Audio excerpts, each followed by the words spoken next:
বলছেন মাল মাতাল ইনসানু ইল্লা কাল গারিকিল মুতাদাব্বিস ইয়ান্তাজিরু দাওয়াতান ওয়া তালহিকুহা। যখন কোনো মানুষ দুনিয়া থেকে বিদায় নেয়, কবরের মধ্যে ডুবন্ত নাবিকের মতো তারা হাবুডুবু খেতে থাকে। তারা নিজেরা নামাজ পড়বে আর হয় না, নিজেরা রোজা রাখবে এটা হয় না, নিজেরা কোনো ভালো আমল করবে কবরে এটা হয় না, কারণ তার আমলের চ্যাপ্টারটা ইনকেতা করে দেওয়া হয়। তখন দুনিয়ায় রেখে যাওয়া তার যেসব আছে সুসন্তান, সাদকায়ে জারিয়া, দুনিয়ায় তার ভালো কাজ যা করে গেছে সেগুলো কাজ দেয়। এবং ইয়ান্তাজিরু দাওয়াতান, ও লোক মুনতাজির হতে হ্যাঁ দোয়া কি, কাদের কাছ থেকে? আওয়াবিন ওয়া আখিন ওয়া সাদিকিন, যালিকা, এক কথায় পৃথিবীর জমিনে তার যত আপনজন আছে তাদের কাছ থেকে তারা দোয়ার প্রত্যাশা করে যারা কবরে শুয়ে আছে। তো আমরা তো নেমকারাম নয় যে বাপ চলে গেছে ভুলে গেলাম, মা চলে গেছে ভুলে গেলাম। প্রতিটি সন্তানের সিনাতে তার আব্বা মা, সে যতদিন বেঁচে থাকবে তার আব্বা মা জিন্দা থাকবে। কথা ঠিক না বল? অতএব সেই দিকে লক্ষ্য করে আমরা আজ নিজ বাড়িতে একটা ইসালে সওয়াবের মজলিস কায়েম করেছি। অনেকদিন ধরে সিন্টু আমাকে বলছে যে ভাইজান একটা ডেট দেন, ডেট দেন, ডেট দেন। আজ দেন দেন করতে করতে আজকে আবার আমার 4টে জলসা, বুঝতে পেরেছেন? তো চিন্তা করার দরকার নেই, দুটো ডুবিয়ে দিয়েছি আর দুটো এসেছি। ভাইজান ডুবিয়ে দিয়েছি মানে জোরাজোরি করে মহব্বতের লোক লিখিয়ে দিয়েছে।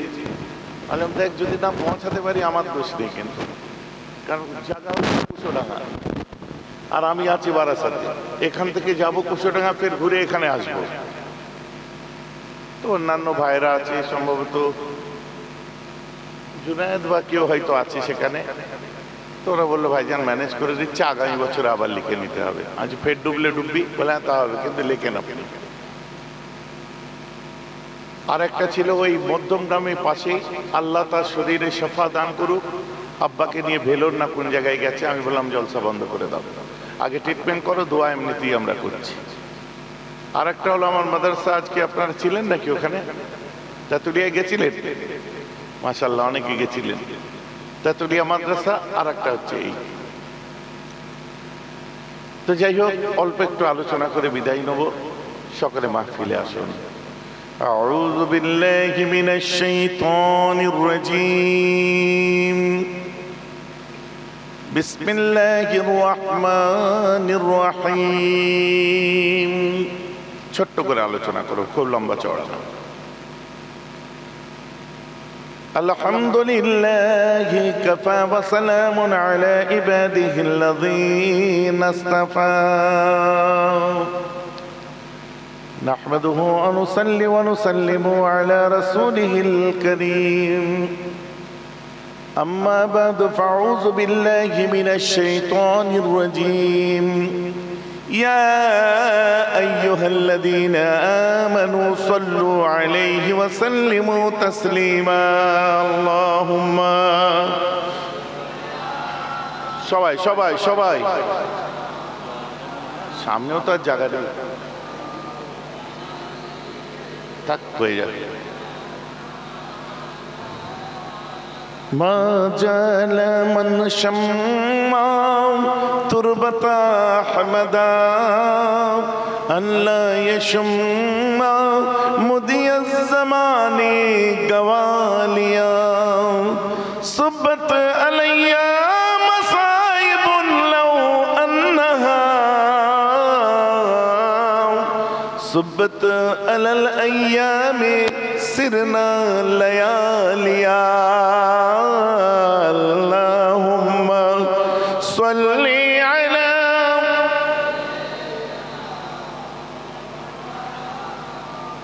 وعلى آله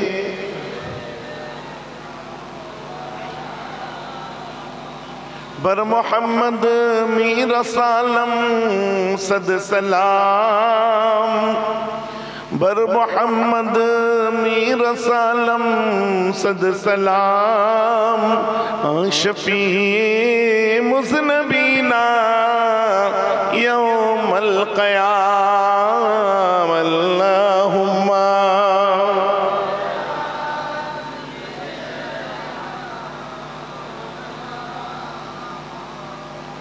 وعلى آله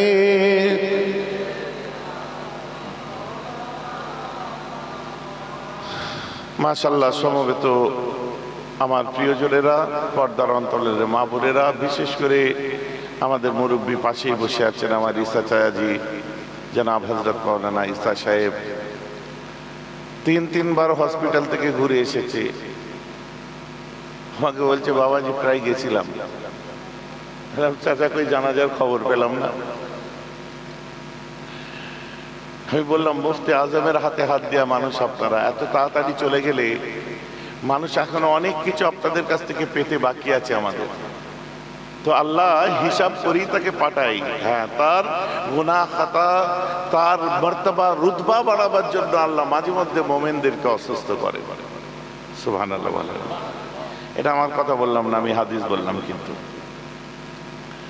তো যা আজ আর নতুন কিছু আলোচনা করব না, অল্প কথাই একটু গল্প করব। অবশ্যই আলোচনা কোরআন হাদিসের প্রেক্ষাপটে হওয়া খুব জরুরি, আর ওটা আমি করে থাকি। এটা বিরাসতে পেয়েছি বলেন, বাপদাদু থেকে পেয়েছি বলেন, আর যাই বলেন, আমরা ঠুকরে ঠাকরেও একটু কিতাবের কথা বলে আলোচনা করতে পছন্দ করি। যেহেতু আমার মুফতি আজম, আমার বড় চাচা, আমার আব্বা, আমার বেয়ে চাচা, সমস্ত চাচারা যে ভালো আলিম ওলামা, সাথে সাথে আমি একটু নিজেরটা বলে নিই, কারণ আমি যে সেই বাড়িতে জন্মেছি। কোরআন হাদিসের বাইরে আলোচনা হয় না, কারণ আল্লাহ রাসূল হুজ্জাতুল বিদার সময় কি বলে গেছিলেন যে আমি তোমাদের কাছে দুটো জিনিসকে রেখে গেলাম, একটা হলো কিতাবুল্লাহ আর দ্বিতীয়টি সুন্নাতে রাসূলি। প্রথমটা হচ্ছে আল্লাহর কিতাব, দ্বিতীয়টি হচ্ছে তার রাসূলের সুন্নাহ। সুন্নাহ বলতে অনেকে এখানে ব্যাখ্যা করে, কারণ নতুন এখন হুজুর বার হয়েছে না, মোবাইল হুজুর, বুঝতে পারছেন কাদের কথা বলছি। এই কথিত আহলে হাদিস বার হয়েছে, 2-4 দিন জুম্মা 8 দিন নামাজ পড়তে শিখে ইমাম সাহেবের ভুল ধরে বাড়ি আসে। আপনাদের এলাকায় আছে নাকি? থাকলে কিছু করার নেই, ওসব বন গায়ে শিয়াল রাজা। তারা একটাই কথা বলে, এইসব পীর ফির হুজুর টুজুর এসব মানার কিছু দরকার নেই, কোরআন আর হাদিস দুটো জিনিস নবী রেখে গেছে, এই মেনে চললেই হবে, তাই তো নাকি? এরা সুন্নাহর অর্থটা হাদিস করে, কিন্তু হাদিস আর সুন্নাহ এক নয়। আল্লাহ রাসূল একবারও বলেননি যে আমি কোরআন রেখে গেলাম এবং হাদিস রেখে গেলাম। আমার নবী বলছেন আমি কোরআন রেখে গেলাম আর সুন্নাহকে রেখে গেলাম। এইখানে মত চালাই, তাহলে সুন্নাহ বলতে তো হাদিস। এখন সে নাই আপনাকে বলে দিল, আপনি বুঝে নিলেন সুন্নাহ মানেই তো নবীর হাদিস। কিন্তু যে ছেলেটা এখন হাদিসের উপর মাস্টার্স করছে, যে ছেলেটা হাদিসের উপর থিসিস করছে, ওর তো প্রশ্ন আসতে পারে মাল ফারকু বাইনাল হাদিস ওয়া সুন্নাহ, সুন্নাহ আর হাদিসের মধ্যে তফাৎ কোথায়? তাহলে দুটো নিশ্চয়ই এক নয়, তার জন্যই তফাৎ প্রশ্ন করেছে। পিছনের ভাইরা বক্তব্য বুঝতে পারছেন? এই ঘটনা বলা হুজুর নয় গো, সুর টান দিয়ে 2 ঘন্টা ঘটনা শুনিয়ে যাবো, আমার টাইম নেই এত। আমার থেকে সুন্দর করে যারা বলতে পারে তারা পারে। আমার কাছে যতটুকু শুনবেন, আমার যুবকদের বলি একটু অথেন্টিক আলোচনা করতে পছন্দ করি। কথা বুঝতে পেরেছেন? তবে একটা জিনিস শুনুন, যত সুন্নাত এসেছে পৃথিবীর জমিনে, যত সুন্নাত এসেছে সব সুন্নাত কিন্তু হাদিস। কিন্তু কোন মাওলানা একবারও বলতে পারবে না যে সব হাদিস সুন্নাহ। তাহলে সব সুন্নাহ হাদিস, সব হাদিস সুন্নাহ নয়। যদি বলেন কেন, একটু মিসাল দিলে বুঝতে পারবেন। বুখারী খুলুন, সনদগত দিক দিয়ে সহিহ এবং যারা রিওয়ায়াত করেছেন খুব মজবুত। আন্না নবী আলাইহিস সালাতু ওয়াস সালাম আতা সুবাতাত কওমিন ফাবালা কায়মান। আমার রাসূল একটা গোত্রের মধ্যে আসলেন, একটা ওয়াদির মধ্যে আসলেন, আসার পরে আমার নবী দাঁড়িয়ে পেশাব করেছিলেন। কে পেশাব করলেন দাঁড়িয়ে? আল্লাহ রাসূল। আমেরিকার নিউ ইয়র্ক থেকে সো কল্ড সালাফিস্ট এখন বার হয়েছে, এই যে আহলে হাদিস মার্কা কিছু মৌলী সাহেব, তাদের একজন ইসলামিক সেন্টারের খতিব বক্তব্য দিতে যে বলছে কোন ক্ষেত্রে আমেরিকার বুকে তোমরা দেখবে পেশাব করতে বসার ইনফ্রাস্ট্রাকচার থাকে না, হয় আপনার স্ট্যান্ড ফ্যান লাগানো থাকে, তা না হলে কমোড লাগানো থাকে, সেক্ষেত্রে তোমরা দাঁড়িয়ে পেশাব করতে পারো, সুন্নতের সওয়াব হবে। বলুন নাউজুবিল্লাহ। ও দাঁড়িয়ে পেশাব করতে পারো অতদূর বলে যদি রুকে যেত ফতোয়ায় জায়েজ এসে যেত। কারণ আমাদের অনেক ক্ষেত্রে হয়, এয়ারপোর্টে বলেন, বিদেশে বলেন, কোনো জায়গায় বসার পজিশন নেই, আমরা কি করি, বাথরুম খুঁজি বড়টায়, যেখানে বড়টায় যাই, বুঝলেন, মানে হাউ করতে যেটা যাই, বুঝতে পেরেছেন, কমোড আছে সেখানে, কোনো উপায় নেই, কোনো রকমের ঢাকনিটা ওই টিস্যু দিয়ে ধরে তুলে দিয়ে আধ বসা হয়ে পেশাব করে দিই। কিন্তু ওখানে আবার যদি বড়টা লেগে যায় মহা মুশকিল, কারণ ওখানে কে দাঁড়িয়ে ঝেড়ে দিয়ে গেছে, ছিটে ছিটে লেগে আছে, সে পুরো পাছা থেকে নাপাক হয়ে যাবে, কোমর থেকে ধুতে হবে আবার, বুঝলেন। তো সেক্ষেত্রে আমরা আধ বসা হয়ে করি, যেখানে পায়ে বাত আছে বসতে পারছে না সে করে। তাই বলছে দাঁড়িয়ে পেশাব করা সুন্নাত নয়, এটা সব ক্ষেত্রে সবার জন্য প্রযোজ্য নয়। জরুরতের ক্ষেত্রে মাজুরি হালে আর চাপতে পারছেন না, বসলে কাপড় নাপাক হয়ে যেতে পারে, সেক্ষেত্রে আপনি যদি দাঁড়িয়ে পেশাব করে ফেলেন কাপড় বাঁচিয়ে, ওই ক্ষেত্রের জন্য আপনার জন্য প্রযোজ্য। সব ক্ষেত্রে সবার জন্য এটা জায়েজ নয়, অনেক ক্ষেত্রে এটা মাকরুহ তাহরিমি অর্থাৎ হারাম পর্যায়ের একটা গুনাহ। কিন্তু আমার রাসূল করেছেন, কিন্তু আমার রাসূল বলছেন এই দুনিয়ার মুসলমানেরা তোমরা যখন বাইতুল খোলাই যাবে, প্রথমে তোমরা যাওয়ার আগে নিয়ত করে নেবে কি, আল্লাহুম্মা ইন্নী আউযু বিকা মিনাল খুবসি ওয়াল খাবাইস, আল্লাহ আমি পানা চাইছি যত খবিস সিফাত আপনার দাগা থেকে। আল্লাহ বাথরুমের মধ্যে ঢুকছি, কারণ বাথরুমে যত রকম দাগা মনের মধ্যে, খাবাইস যত রকম খবিসি দাবা মনের মধ্যে বাথরুমে আসে, এইটা পড়ে আমার যুবকরা ঢুকবেন, দেখবেন বাথরুমে কোনো খবিসি কথা চিন্তাই আসবে না, মিলিয়ে দেখে নেবেন, ঠিক আছে। তারপরে আমার রাসূল বলেন বাঁ পাটা আগিয়ে দাও, তুমি যে সেখানে ইস্তিনজা আপনার পেশাব করে নাও, পেশাব করার পর ইস্তিনজা করো, বুঝতে পারছেন, পেশাব করার পর ইস্তিনজা মানে কুলুক করো। ইমামদের ক্ষেত্রে এটা জরুরি, ইমামরা যদি কুলুক না করে তার পিছনে নামাজ পড়া হচ্ছে মাকরুহ তাহরিমি।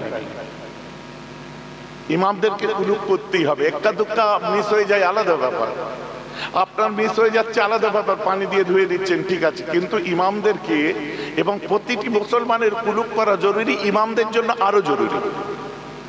বক্তব্য বোঝা যাচ্ছে তো নাকি? তাহলে প্রথমটা নবী যে দাঁড়িয়ে পেশাব করেছিলেন ওটাও হাদিস, আর এই যে তরিকাটা বললেন এটাও হাদিস। প্রথমটা আহকামের ক্ষেত্রে এবং ফতোয়ার ক্ষেত্রে ব্যবহার হবে না, আরকানের ক্ষেত্রে ব্যবহার হবে না, ওটা হাদিস মানে একটা ঘটনা ঘটেছিল রয়ে গেল, সহিহ ঘটনা, ওটা সত্য ঘটনা, হাদিসের নিরিখে ওটা সহিহ হাদিস, ওটা ওইভাবেই রইল, রহিত রইল, ওখানেই আটকে গেল, ওটা উম্মতের আমলের জন্য নয়, উম্মতের আমলের জন্য হাদিস নয় সুন্নাহকে পালন করতে হবে, যে তরিকাটা আমার নবী বলে দিলেন। জোরে বলুন না সুবহানাল্লাহ। কি বোঝা গেল? হাদিস আর সুন্নাহ এক। আপনাদের মাথায় সব চুল আছে, সবার মাথায় চুল আছে, আমার রাসূলের মাথায় চুল ছিল, এটা হাদিস কি হাদিস না? শামায়েলে তিরমিজি খুলুন, ইমাম তিরমিজির লেখা কিতাব, রাসূলের হুলিয়া, চেহারা, কুর্তা, আঙ্গুটি, তার শরীর কেমন, মাথায় তেল মাখতেন কিভাবে, আমার রাসূলের স্টাইলের উপরে ওই হাদিসের কিতাবটা, এরকম মোটা কিতাব। ভাইজি আমার নবী মাথায় চুল রাখতেন, এটা তো হাদিস, নাহলে জানলাম কি করে? কিন্তু কোন আলেম একবারও বলতে পারবে না আমার রাসূল আপনাদের মতো ছোট চুল রেখেছিলেন, কিন্তু আমার নবী হুকুমও দিয়ে জাননি যে তোমরাও বড় চুল রাখো। এটা সুন্নাত, প্রথম পর্যায়ের একটা সুন্নাত, এর উপর অত তাশাদ্দুদ নেই, সুন্নাতে মুআক্কাদাও নয়।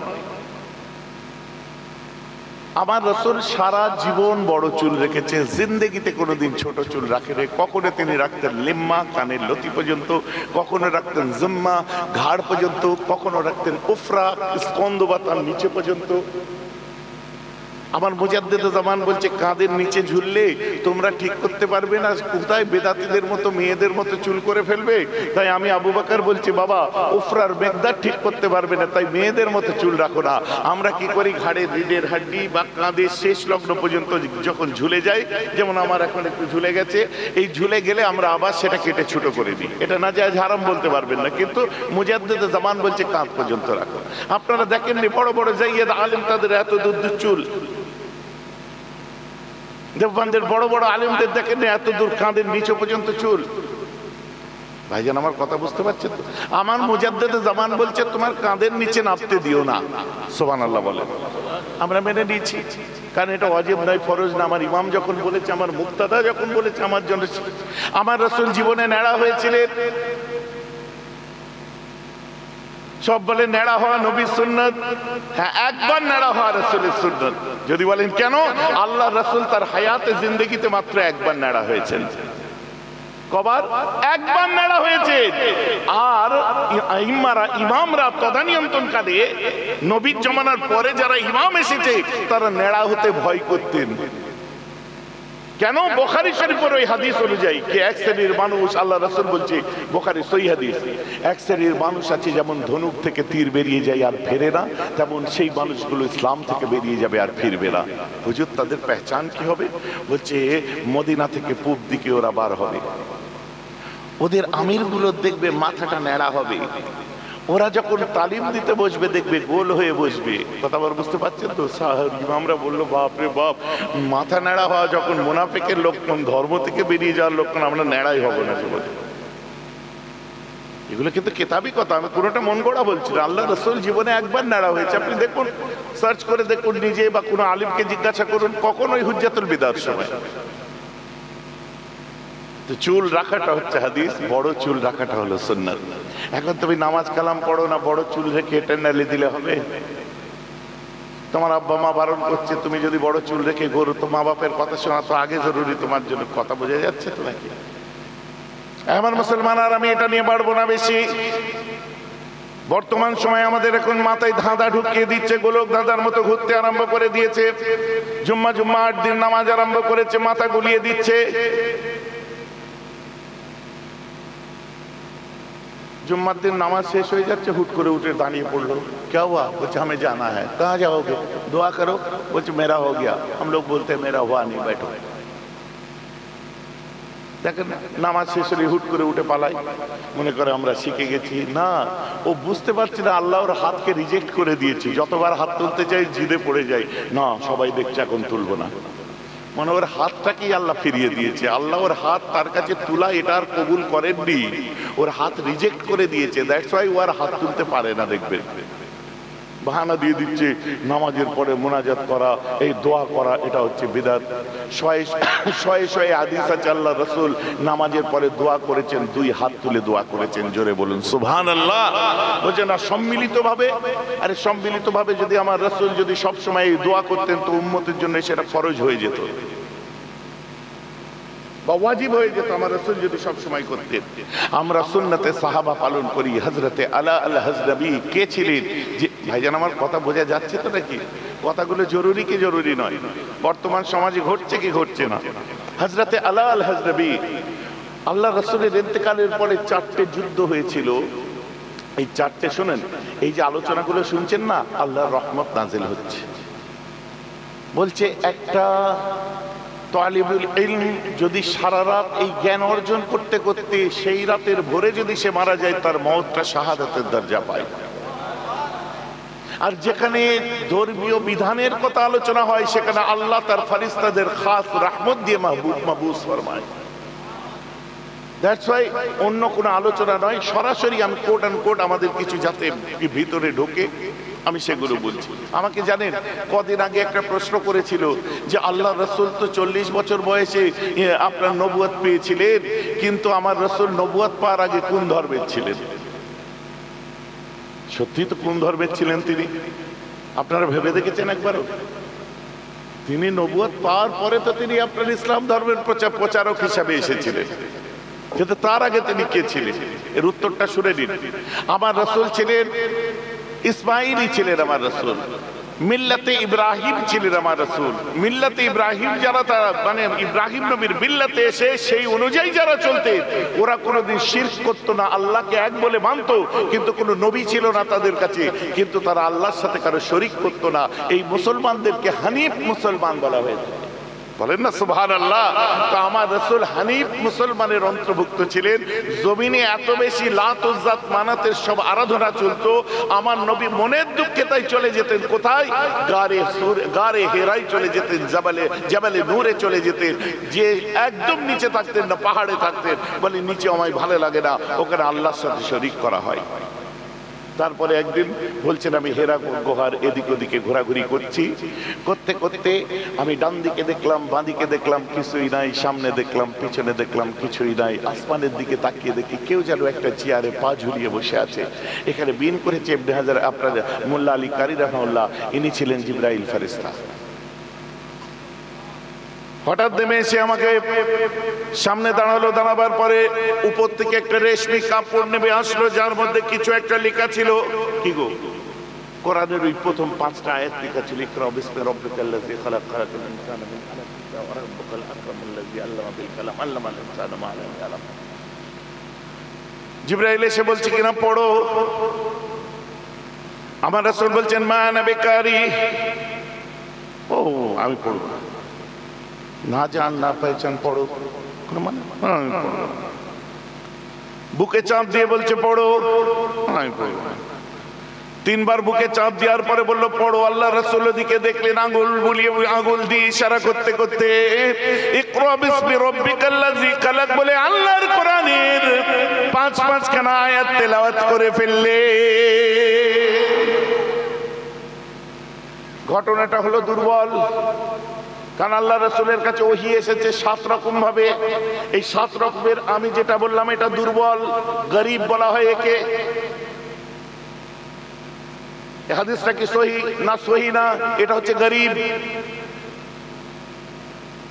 আপনি তখন বলবেন গরীব হাদিস তাহলে মানবো কি করে? গরীব হাদিস মানতে হবে, কারণ হাদিসটা গরীব। গরীব হাদিস কাকে বলে? যে হাদিসের রাবি অনেক নেই, মাত্র 2-1 জন, তাকে বলা হয় গরীব। ভাইজান আমার কথা বুঝতে পারছেন? আর যে হাদিসের কোনো অস্তিত্ব নেই, বানিয়ে বলে দিয়েছে, রিজালের কিতাব খুলে দেখুন, যার কোনো অস্তিত্ব খুঁজে পাওয়া যাবে না, সেটাকে বলা হয় মাউযু। আর মাউযু কথার অর্থ মিথ্যা, মিথ্যা হাদিস। অতএব গরীব হাদিসটা মাউযু মিথ্যা নয়, খালি যারা শুনেছিল তাদের সংখ্যা 1 বা 1-2 জন ছিল। এটা আরো অনেক সাহাবা শুনলে এটা সহিহ হয়ে যেত। তো এটা আজ পর্যন্ত হযরত ইবনে হাজার আসকালানী রাহমাতুল্লাহ আলাইহি ফাতুল বারি খুলুন, উনিও লিখছেন হাদিসটা গরীব।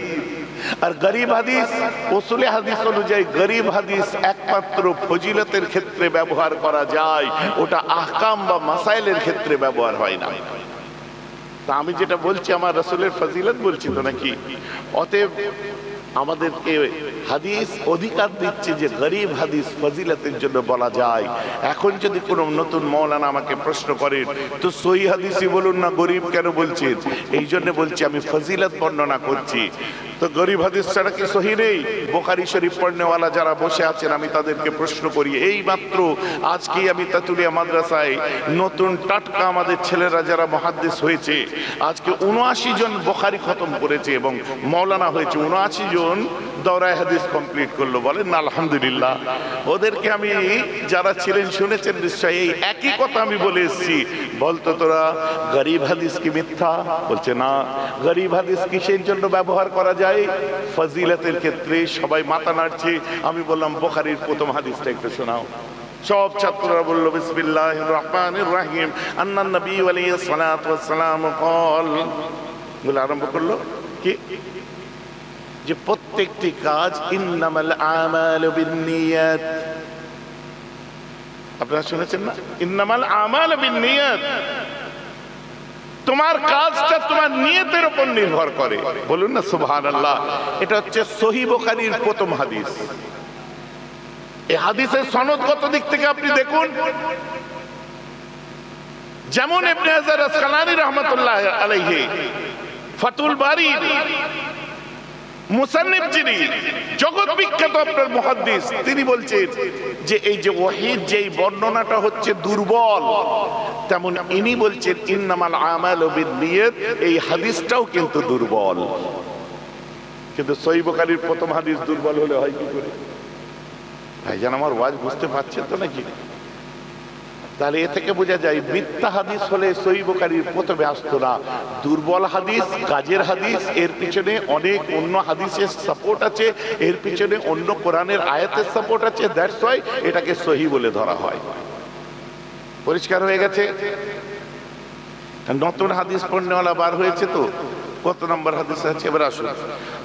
আন উবাদা বিন সামিতিন ক্বালা শাহীদ বদরান ওয়া আহাদুন নুকাবায়ে লাইলাতুল আকবা আন্না রাসূলুল্লাহ সাল্লাল্লাহু তাআলা আলাইহি ওয়াসাল্লাম বা'ইরুনি আলা আল্লা তুশরিকু বিল্লাহি শাইয়্যান ওয়া লা তাসরাকু ওয়া লা তাজনু ওয়া লা তাকতুলু আওলাদাকুম ওয়া লা তাতু বিবুতানিন তাফতারুনাহু বাইনা আইদিকুম ওয়া আরজুলাকুম ওয়া লা তাসাউ ফি মারুফিন আও কামা ক্বালা আলাইহিস সালাতু ওয়াস সালাম। অনেক বড় হাদিস বুঝলেন। এটা কি হাদিস বললাম বলেন তো? বায়উনি, আল্লাহ রাসূল বলছে তোমরা আমার হাতে বায়াত দাও। সবাই বলেন সুবহানাল্লাহ। পীরপন্থী মানুষেরা একবার জোরে বলেন সুবহানাল্লাহ।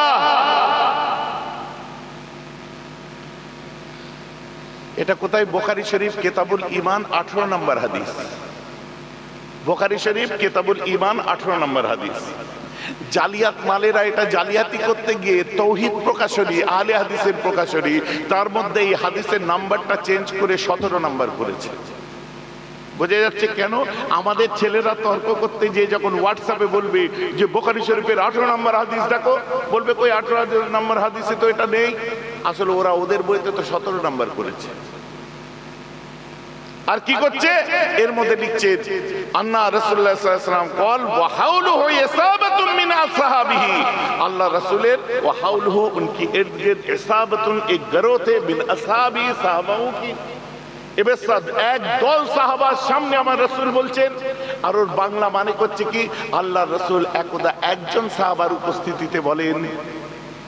আরবিটা ঠিক রেখেছে, বাংলাটা একজন করে দিয়েছে, কারণ এই বায়াত হওয়া পিরিবুরি দিয়ে হাদিসটা যাতে জয়ীফ সাব্যস্ত করা যায় তার জন্য। ভাইজান আমার পেছনের ভাইরা ওয়াজ বুঝতে পারছেন? কত মজবুত জিনিস। ফুরফুরা দাদা হুজুর এমনি ছিলেন না, পাঁচ হুজুর এমনি ছিলেন না, হামিদ জালালি জাতা ছিলেন না, মাহমুদ বাগ বখতিয়ারি জাতা ছিলেন না, হযরতে আল্লামা রুহুল আমিন রাহমাতুল্লাহ জাতা ছিলেন না। তার কোষ্ঠী পাথরে ঘষে দেখে নিয়েছে বারবার। বায়াত হচ্ছে 3 প্রকার। একটা হলো বায়াতুল ঈমান, যারা ঈমানের কালেমা পড়ে রাসূলের হাতে হাত দিয়েছে কি বলা হয় বায়াতুল ঈমান। আর একটা হচ্ছে বায়াতে রিদওয়ান, ওয়ালাকাদ রিদওয়ানুল্লাহি আলাল মুমিনিনা ইয ইবাইউনি তাহতা শাজার, আল কোরআন। সুলহ হুদাইবিয়ার পূর্বে আল্লাহ রাসূল সবাইকে নিয়ে বায়াত দিয়েছিলেন যে তোমরা অঙ্গীকার করো, কেউ পিছিয়ে যাবে না। বুঝতে পারছেন? এটা বায়াতে রিদওয়ান। সূরা মুমতাহিনা নাজিলের পরে, ফাতহ মক্কার অনেক পরে, সাকিফায়ে বনি সাঈদায় আমার রাসূল বসে বললেন, হে আমার সাহাবারা আসো এবারে আমরা কিছু ভালো কাজের জন্য অঙ্গীকার করি। করে বললেন বায়উনি, তোমরা আমার কাছে বায়াত হও। এইটাকে বলা হয় বায়াতুল খুলুস। আর যত ওলি আউলিয়ারা বায়াত করে এটাকে বায়াতুল খুলুস বলা হয়। সুলহ হুদাইবিয়ার জন্য বায়াতে রিদওয়ান বলা হয়েছে। আর ঈমানের জন্য যেটা, ওটাকে বায়াতুল ঈমান বলা হয়েছে। ভাইজান আমার কথা বুঝতে পারছেন তো নাকি? এবার আপনি বলেন পিরিবুরিদি লাইনটা তো আপনি বেশ ভালো রপ্ত করে রেখেছেন। আরে আমার ঘরের প্রোডাকশন আমি রপ্ত করব না?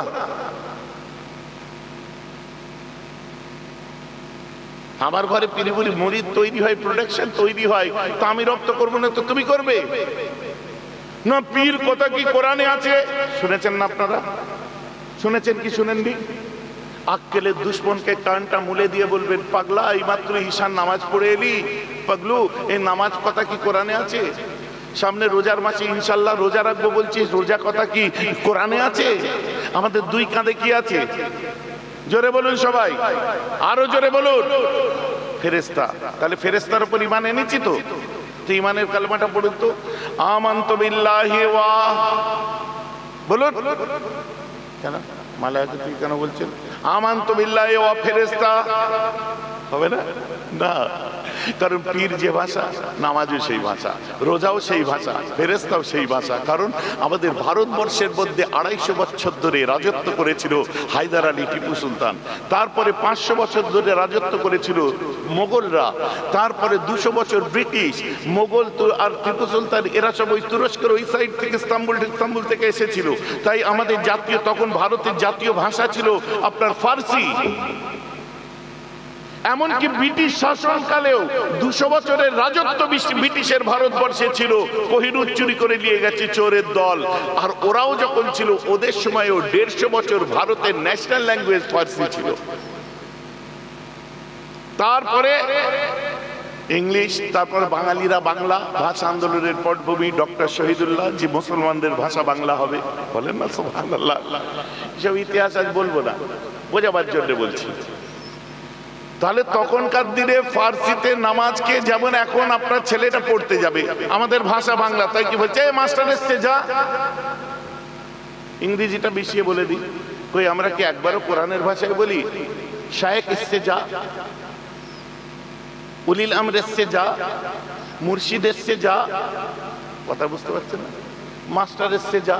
তো বাংলা আমাদের মাতৃভাষা, তাই তখন মাতৃভাষা ফার্সি ছিল, তাই পীর, আপনার শায়েখকে পীর বলা হতো, বলেন না সুবহানাল্লাহ। তাই মালায়েকাকে ফেরেশতা বলা হতো।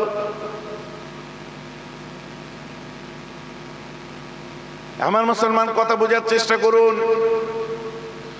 আল্লাহ কোরআন পাকের মধ্যে বলছেন, বিসমিল্লাহির রহমানির রহিম, মাইয়াহদিহিল্লাহু ফাহুয়াল মুহতাদ, মাইয়াহদিহিল্লাহু ফাহুয়াল মুহতাদ, ওয়া মান ইউদ্লিল ফালাম তাজিদ লাহু ওয়ালিয়াম মুরশিদা। কোরআন, মাইয়াহদিহিল্লাহু ফাহুয়াল মুহতাদ, আল্লাহ যাদের হেদায়েত দেওয়ার ইচ্ছা প্রকাশ করে তারা হেদায়েত প্রাপ্ত। ওয়া মান ইউদ্লিল, যাদেরকে আল্লাহ গোমরাহ করব মনে করে, হোয়াটএভার ইউ ক্যান নামাজি, whatever you can perform the salah, you have to take 5 times pray, 1 month fasting, Hajj Baitullah, sacrifice, and also kalimat tayyib la ilaha illallah Muhammad Rasulullah. I love to say it was necessary for all ummah, সবার জন্য এটা জরুরি। আমি আপনাদের বোঝাবার জন্য বলছি। এখন আপনি বলেন, আল্লাহ বলছে আমি যাকে গোমরাহ করব মনে করি, সে যতই নামাজ পড়ুক, রোজা রাখুক, হজ করুক, আর যাকাত দিক, বাঁশবাগানে ডোমকানা একটা কথা আছে, ও চোখের সামনে থাকলেও ফালান তাজিদা, ফালা তাজিদা খুঁজে পাবে না, ফালাম তাজিদা একটু জোরে, খুঁজে পাবে না, ফালান তাজিদা, এই যে কখনো খুঁজে পাবে না। আল্লাহ কি বলেন, ফালান তাজিদা, আমি যাকে গোমরাহ করব মনে করি, কখনো সে তার জন্য অলি বা মুর্শিদ খুঁজে পাবে না। অতএব মুর্শিদ যার, হেদায়েত তার, কাপ যার, চা তার। এখনই আমায় চা দেবে কাপে, আপনাদের দেবে না, কারণ অত কাপ নেই। কাপ যার, চা তার, মুর্শিদ যার, হেদায়েত তার। বলুন না সুবহানাল্লাহ। ভাইজান আমার ওয়াজ বুঝতে পারছেন তো নাকি? পালিত পাড়ার হোন্ডার বাচ্চারা, ওলিদের ঘরের বাচ্চারা, আল্লাহ ওয়ালাদের মহব্বত করনেওয়ালা বাড়ির বাচ্চারা, ভাইজান কথা ঠিক বলছি না ভুল বলছি? গরিব নওয়াজের জন্য চোখের পানি ফেলনেওয়ালা বাড়ির বাচ্চারা, মুজাদ্দিদে জামানের জন্য দু চোখ ভরে পানি আসা, আমার বাপ চাচা চলে গেলে কাঁদতে কাঁদতে ফুরফুরে দৌড়ে জানেওয়ালার বাড়ির বাচ্চারা, তোমাদের কাছে যখন এইসব সুরসুরি দেয়, তোমাদের মানিয়ে নেয়, তখন আমাদের খারাপ লাগে না, বরং ওলিয়া উলিয়াদের রূহগুলো, মনটা রুহানি ভাবে ভেঙে চুরমার হয়ে যায়। আমি একটা গল্প বলে থাকি জানেন, একটা কাঠুরে জঙ্গলে কাঠ কাটতে যেত গাধা নিয়ে, গাধা নিয়ে যেত। গাধাটাকে আবার কাঠ কেটে যখন জঙ্গলে ফাঁকা থাকতো, গাধার পিঠে মাল টাল নেই, ওই একটা করে পাথর তুলে দিত, গাধার গাটা ঘষে টসে দিয়ে পরিষ্কার করে। তো এরকম একটা দিন গেছে, গাধাটা নোংরা হয়েছে, জঙ্গলে সব পাহাড়ি ঝর্ণা নেমে আসে, ওখান থেকে একটা চকচকে সুন্দর পাথর, ওহ কি সুন্দর রে, আজকে এই পাথরটা দিয়ে গাধার গা ঘষবো, গাধার গা পরিষ্কার করব। আসলে ওটা পাথর ছিল না, এরা মানে কি বলবো, মনস্টার সাইজের একটা হিরে ছিল। একটা ছোট্ট হীরের নাকফুল তোমার বউ কিনতে চাইলে বলে, বুঝো আমার এখন অত পয়সা নেই, বলো না? এত বড় হীরের কত দাম? গাধা ঘষছি। ওই রাস্তা দিয়ে একটা জোহরি, সেও জঙ্গলে যায় পাথর খুঁজতে, তো ওর হাতে ওই পাথরটা দেখেছে, দেখার পরে বলছে, এই গাধার মালিক, ওই পাথরটা আমায় দে না রে, কত পড়ে আছে, পুড়িয়ে নিয়ে যাও না, আমার টাকা নিয়ে টানাই করছো। হ্যাঁ তোরটা আমার লাগবে না, আমি দেবো না, তুমি অনেক আছে, ওই দেখো লাল নীল কত, বলছে না আমার এইটাই লাগবে, দূর আমি দিতে পারবো না, বলছে তোর আমি 200 টাকা দেবো। 200, 10, 20, 40, না 30, 60, না 50, 60, 90, 110, সে গুনতে পারে। 200 বলে, হ্যাঁ এরকম। মনে মনে ওদিকে তাকিয়ে বলছে, শালা পাগলের পাগল। আর যে পাথরটা দিয়েছে সে বলছে, গাধার বাচ্চা গাধা, তুই হিরেকে আমার হাতে তুলে দিলি। এ বাড়িতে নিয়ে যে খুব সুন্দর করে হিরেটাকে তুলে রেখে দিয়েছে। আহা, আর কানো কান খবর করেনি, বাবা এত বড় কোহিনূর পেয়ে গেছি, সর্বনাশ, কাউকে বলা যাবে না। সে মাস দেড় দুই পরে সব পরিস্থিতি ঠান্ডা হলে পারবো, লুকিয়ে সুন্দর করে যত্ন করে মখমলের কাপড়ে তুলে রেখেছে। 2 মাস পরে নামিয়ে দেখে পাথর ভেঙে চুরমার। মন খারাপ করে বলছে, হাই রে, তোকে নিয়ে গাধার গা ঘষেছে, গলা ঘষেছে, পিঠ ঘষেছে, পেট ঘষেছে, গাধার মাথা ঘষেছে, গাধার ওখানেও ঘষেছে, তুই তখনও ভাঙলি না। আমি তোকে যত্ন করে তুলে রেখে দিলাম, তুই ভেঙে চুরমার হয়ে গেলি। তখন পাথরের জবান খুলে গেছে। পাথর তখন জহুরিকে বলছি, হ্যাঁ রে, আমার দুঃখ হয়েছে, বুকটা ফেটে গেছে, তাই আমি ভেঙে চুরমার হয়ে গেছি। বলে কেন রে? বুঝতে পেরে গেছেন তো কেন? বলছে, ও গাধার মালিক, এক গাধার বাচ্চা গাধা, ও আমায় চিনতে পারেনি, তাই আমাকে নিয়ে গাধার পোঙা ঘষেছে। আমার দুঃখ সেখানে নেই, কিন্তু তুই তো জহুরি, তুই কোনাক্কেলে আমার দাম মাত্র 200 টাকা লাগালি। আর কিছু খুলে বলতে হবে? আরে ওরা তো গালাগাল দেবেই আমার মাহমুদ বখতিয়ারিকে, ওরা তো গালাগাল দেবেই আমার মুজাদ্দিদ জামানকে, ওরা তো গালাগাল দেবেই আমার 5 দাদুকে, ওরা তো গালাগাল দেবেই আমার বসিয়াট আল্লামাকে। তোরা তো জহুরির বাড়ি জন্ম নিয়েছিস, তোরা এত সস্তা করে দিলি কেন? আমার যুবকরা বুঝতে পারছো তো আমার কথা? দুঃখ রাগ করার ব্যাপার নেই। আর আমি মুরিদ পটাতে আসিনি, কারণ তোমরা ফুরফুরায় 10 বার গেলে একবার বোধহয় আমার সঙ্গে দেখা হয় না। কেউ কথা ঠিক বলছে না ভুল বলছে? আমি সেই সন্ধ্যেবেলায় বার হই, সব দোকান যখন বন্ধ হয়ে যায়, সেই 4:30 5টার সময়, তখন আমার ঝাঁপ তুলি। ঝাঁপ মানে ওই সাঁটার। অতএব ওদিক দিয়ে ভাবার দরকার নেই, আমার কিছু পাওয়ারও নেই আর কিছু হারাবারও নেই। খালি একটাই আমাদের মনের আশা আর বান, যে মুজাদ্দিদ জামান আমাদের কাছে আকীদায়ে আশআরী মাতুরিদীকে প্রচার করেছিলেন সারা বিশ্বব্যাপী। আমরা সেই দাদা হুজুরের দামান ধরে থাকব, যে দামান আমাদেরকে আল্লাহ রাসূল পর্যন্ত পৌঁছেছেন। ভাইজান, আমার কথা বুঝতে পারছেন? এর ওপরে আমার মজবুতি দেওয়া, আর অন্য কিছু না। আজকে ইমরান ভাই একটা খুব ভালো কথা বলছিল, বুঝলেন?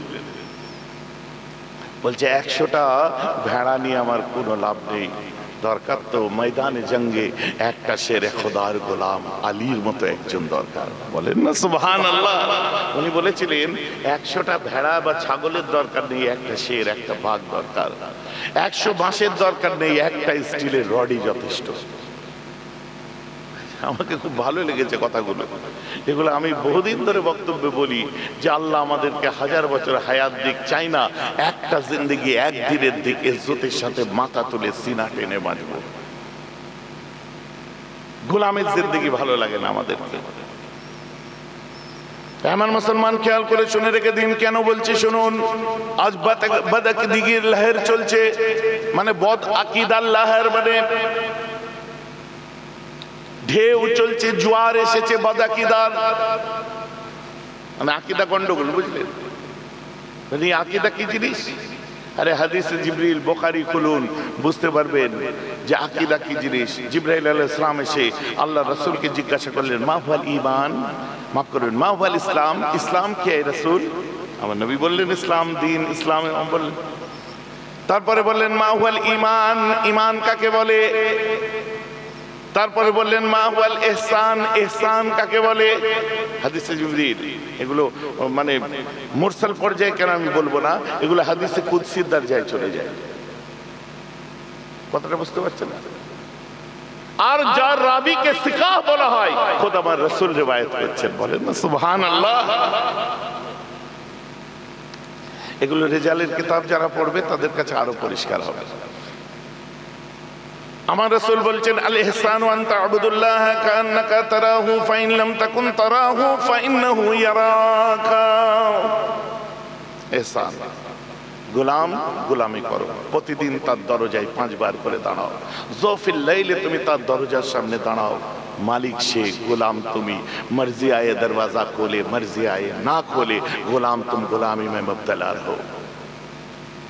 আল্লাহ হচ্ছে মালিক, তার ইচ্ছা দরজা খুলতেও পারে, নাও খুলতে পারে। তুমি গোলাম, তোমার ডিউটি ডেলি তার দরজার সামনে দাঁড়াও। খোদার কসম বলছি, একদিন যদি তার রহমতের দরজা খুলে যায় তো তোমার জিন্দেগি আবাদ হয়ে যাবে। বলেন না সুবহানাল্লাহ।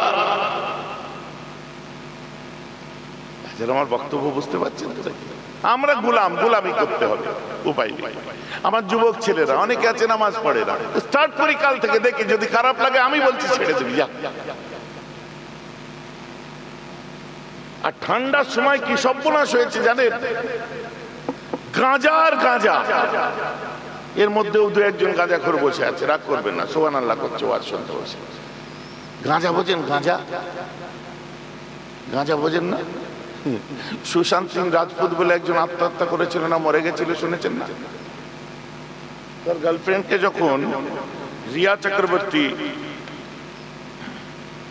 ওকে যখন সিবিআই ইন্টারোগেট করছিল তখন ওকে জিজ্ঞাসা করেছিল যে তুমি কি কোনো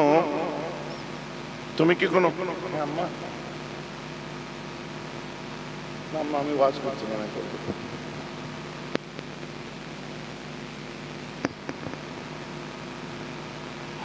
কথার আমার বুঝতে পারছেন তো নাকি? তো তাকে যখন ইন্টারোগেট করে, মানে যখন জিজ্ঞাসাবাদ করে, তাকে জিজ্ঞাসা করেছিল তুমি কি কোনো নেশা করো? তখন বলেছিল না। আমি তো অবাক হয়ে গেছি, কি সুন্দর নাম, কি নেশা রে বাবা।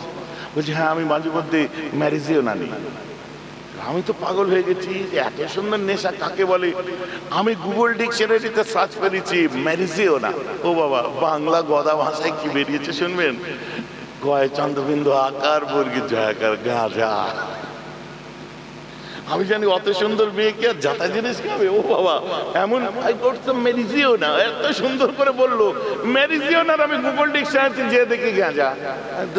আমার গ্রামের লোক অনেক ভালো আছে, আলের ধারে বসে পাকা রাস্তায় পাচা টেকে ওই দু চারবার এরকম হাতে মুলে টুলে দিয়ে। আগে আমি জানতাম গাঁজা গ্লাসে মদের মতো খায়, পরে আমি শুনছি শুকনো নেশা।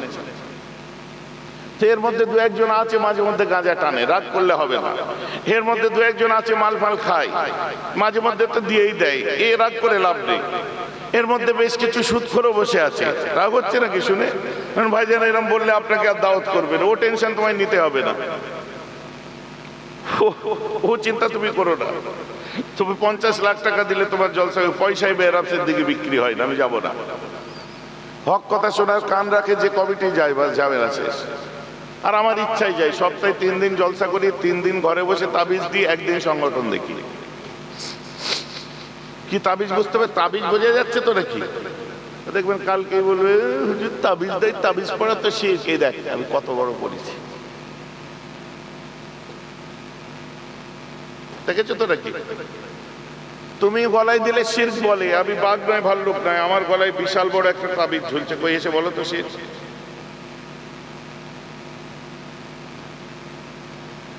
তার গলা দিয়ে হাতটা ঢুকিয়ে টুটির কাছে যে চেপে ধরবো, যে মুখে বললে হবে না দলিল দে। কথাটা আমার বুঝতে পারছেন? আমার মুজাদ্দিদ জামান দিয়েছিলেন, সেই খাতা মুফতি আজম মেজদা হুজুর পীর কেবলাকে দিয়েছিলেন, বসে আল্লামা কিতাবে লিখছে, সেটা ওয়ালিদ সাহেবকে দিয়েছিলেন। তারপর আমি একটু ওর খেদমত করি। বল না দাদা হুজুর কোরআন না হাদিস? ও তুমি হাদিস শুনতে চাচ্ছ? তাহলে দাদা হুজুর তাবিজ দিয়া তো শিরক। আমি পাগল, খেপা, পাগলু। তাবিজ আর তাবিমা দুটো আলাদা জিনিস। তাবিমা হচ্ছে এই সমস্ত আপনার ওই হাড় হাড্ডি, দাঁত ভাত, আমুক তমুক, এই গাছ গাছালি, ওই ধাগা মাগা, এই সমস্ত যে গলায় ঝুলিয়ে নিচ্ছ, কবরে ছোঁয়ানো, এই ছোঁয়ানো, এগুলোকে তামিমা বলা হয়। আর তামিমা গলায় দেওয়া হচ্ছে শিরক। আর তাবিজ কি শুনে নিন, কোরআনের আয়াত আর হাদিসে বর্ণিত দোয়া এছাড়া অন্য কিছু তুমি পড়তে পারবে না, লা ইয়াজুজ। সুবহানাল্লাহ বলবেন না? ভাইজানের দলিল কোথায় আছে? তিরমিজি শরীফ খুলুন। আল্লাহর রাসূলের কাছে যিনি 9 নম্বরে মুসলমান হয়েছিলেন, নাম আব্দুল্লাহ ইবনে আমর ইবনুল আস, আউযু বিকালিমাতিল্লাহি তাম্মা। এই যে আপনি ভালো করে তিরমিজি খুলুন, নিজে লিখতেন এবং সন্তান সন্ততি পরিবেশীদের গলায় ঝুলিয়ে দিতেন। আর ওহদের যুদ্ধের পরে যখন মহামারী দেখা দিয়েছিল, তখন আল্লাহর রাসূলও এটা শিখিয়ে দিয়েছিলেন, যারা মুখস্থ করতে পারেনি তাদের গলায় বেঁধে ঝুলিয়ে দিতে বলেছিলেন, লিখে ঝুলিয়ে দিতে বলেছিলেন। বলুন না সুবহানাল্লাহ। শোনেন, এইসব দলিল দিতে চাই না, বরং আমি একটা ইন্টারেস্টিং কথা বলতে চাই, শুনবেন? কারা শুনবেন না হাত তুলুন, তাহলে সবাই শুনবেন। কারা শুনবেন হাত তুলুন। মাশাআল্লাহ, আমার পালিত পাড়ার ভাইরা হাত নামিয়ে দিন। পালিত পাড়ায় তো দেখি রোহন্ডা, পালিত পাড়া, গোবরা, তারপরে এই পাশে আর একটা কি এটা, হ্যাঁ হ্যাঁ রোহন্ডা চৌঘরিয়া, একই ডাকের ডাকে মিলে যায়। রোহন্ডা বললি রোহন্ডা চৌঘরিয়া মাথায় এসে যায়। আর একটা বীরপুর। আমি এক সময় কিন্তু প্রচুর জলসা করেছি এদিকে, তাই না? মধ্যে মানে শরীরটা খারাপ হলো, 3 বছর জলসা করা পুরো বন্ধ করে দিয়েছিলাম। 18, 19, 20, তারপর আসলো কোভিড, 21, 22, 23-এ আবার স্টার্ট করেছি। আবার দেখুন ফুল ফর্ম, সব আল্লাহর রহমত। আমি বহু মানুষকে দেখাবো জলসা বন্ধ করে দিয়েছে, আর দুবারা জলসার মার্কেট তৈরি করতে যে তার দম বেরিয়ে গেছে। আর আল্লাহ শুকর, আপনাদের দোয়া, যেদিন বেরিয়েছি পরের দিন থেকে একদম কমপ্লিট ফিট। আপনাদের দোয়া তো, এই দুবারাই যে স্টেজে উঠছি। চাচা বলছে 3 বার হসপিটাল থেকে ঘুরে এসেছি, ভাইপোও কিছু কম যায় না। 18 দিন ভেন্টিলেশনে ছিলাম, লাইফ সাপোর্টিং সিস্টেমে, কোকিলাবাই ধীরুভাই আম্বানি হসপিটাল। শুনেছিলেন তো আপনারা? আমি তো বলবো আপনাদের এমন কোনো বাড়ি নেই যারা শুনেছে না সেই বাড়িতে দোয়া হয়নি আমার জন্য। হাকিকাত বলছি, যে শুনেছেন চায়ের দোকানের রাস্তায়, আল্লাহ ভাইজানের হায়াত দারাজ কত, সবাই দোয়া চেয়েছে। এই দেখুন আপনাদের দোয়ার ফল। তারপরে বেশ ভালো হলো। 22 সালে হলো কি আবার ব্রেন স্ট্রোক হয়ে গেল, রাইট সাইড 80% আপনার প্যারালাইসিস হয়ে গেল। মন মেজাজ খারাপ, হাত ভারী হয়ে আছে, না তুলতে পারি, না চাকাতে পারি, না কিছু করতে পারি। 1 মাসের মধ্যে আবার আমি উঠে গাড়ি চালিয়ে জলসা করেছি, বলেন আলহামদুলিল্লাহ। কারণ আমি জানতামই সব ঠিক আছে। 2023 সালে ডাক্তার বলল যে আপনার গলায় কিছু একটা অসুবিধা হয়েছে, সেটা অপারেট করতে হবে। পরে ডাক্তার ওটা অপারেশন করতে যে আরো কি কমনে পেয়েছে কি জানি, বললো জিন্দগিতে আর কথা বলতে পারবে না। কথা বুঝতে পারছেন? এটাও আপনারা শুনেছিলেন, ঠিক আছে? এটা কি কথা বলছি? এই ঠিক করে বলো আমার পুরাতন শ্রোতারা, আগে যে ভয়েসে কথা বলতাম তার থেকে জোরে বলি না এখন আরো? আগে ভেড় ভেড়ে গলা, গজল গাইতে কষ্ট হতো, এখন আর হয়? এটা সত্যি কথা বলতে হবে। সত্যি আমি অপারেশনের এই হসপিটাল থেকে বেরোবার একদিন আগে, মানে 10-12 দিনের মাথায় বাথরুমে যে কথা বলতে গেছি, শুধু হাওয়া বেরিয়েছে, কথা নেই। আমার মন খুব খারাপ। তারপরে আমার রসুল্লাহ দরবারে ভিডিও কলে আমার রসুল্লাহ রওজা দেখিয়ে বললো সালাম দিন। আমি সালাম দিলাম, মুখ দিয়ে আওয়াজ বার হলো। পর থেকে ডাক্তার অবাক হয়ে যায় যে আপনার গলা তো আপনি যদি আবৃত্তি করেন আপনার খুব ভালো লাগবে। আমাকে বলছে, বুঝতে পেরেছেন? আচ্ছা, আমি আবৃত্তি নয়, হ্যাঁ আমি কোরআন বলি, আমি হাদিস বলি, আমি যার নাম ধরে চিৎকার করি, ইনশাআল্লাহ পৃথিবীর কোনো ক্ষমতা নেই ওই নামকে বন্ধ করে দিতে পারে। বলেন না সুবহানাল্লাহ? হয়তো আমি গান টান গাইলে এতদিন হয়তো আর কথা বলতে পারতাম না। বুঝলেন? এগুলো শুনলে অনেকটা গল্প লাগে। আরে তোমার কাছে কালো ঘর তো আমার কাছে কাবা, কারোর কাছে কালো ঘর তো কারোর কাছে কাবা। তো আমার এটা বিশ্বাস, কি বলি, আউলিয়াদের দোয়া। কত মানুষ, একটা শের আমার আব্বা পড়তেন, নিগাহে ওয়ালিও মে, মানে ওলিদের দৃষ্টি, ওলিদের নিগাহে করম, তাদের পবিত্র নজর। নিগাহে ওয়ালিও মে ও তাসির দেখো, ও তাসির দেখো, বদলতে हजारों की तकदीर देखो, बदलते हजारों की तकदीर देखो।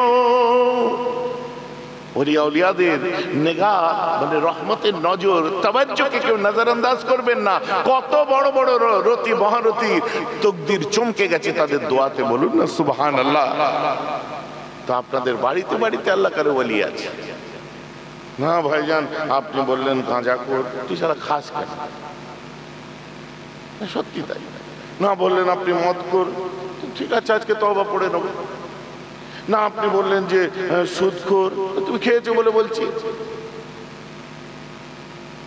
তো ভাইজান শুধু আমাদেরই দোষ না, ওদেরও দোষ যারা জাকাত মেরে খায়। 5 ওয়াক্ত নামাজ পড়ছে, জাকাত ঠিক মতো দেয়নি। 100 জনের মধ্যে 90 জন জানেই না তার ক টাকা জাকাত হয়, এই মজলিসে বসে আছেন। আর 10 জন জানে যারা দেয়। এখন জাকাতের মাল কি গরিবের মাল?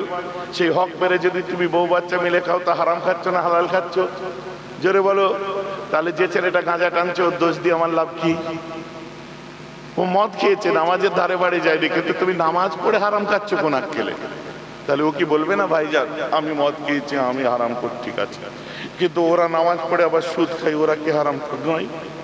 ভাইজান আমি গাঁজা খেয়েছি, হারাম খেয়েছি, স্বীকার করছি, কিন্তু ওরা যে ভাইজান জাকাত মেরে খাচ্ছে গরিবের হক, ওরা কি হারামখোর নয়? কি বলতে চাচ্ছিস? আমরাও হারাম কর, ওরাও হারাম কর। আমি বেনামাজি হারাম কর, ও নামাজি হারাম কর।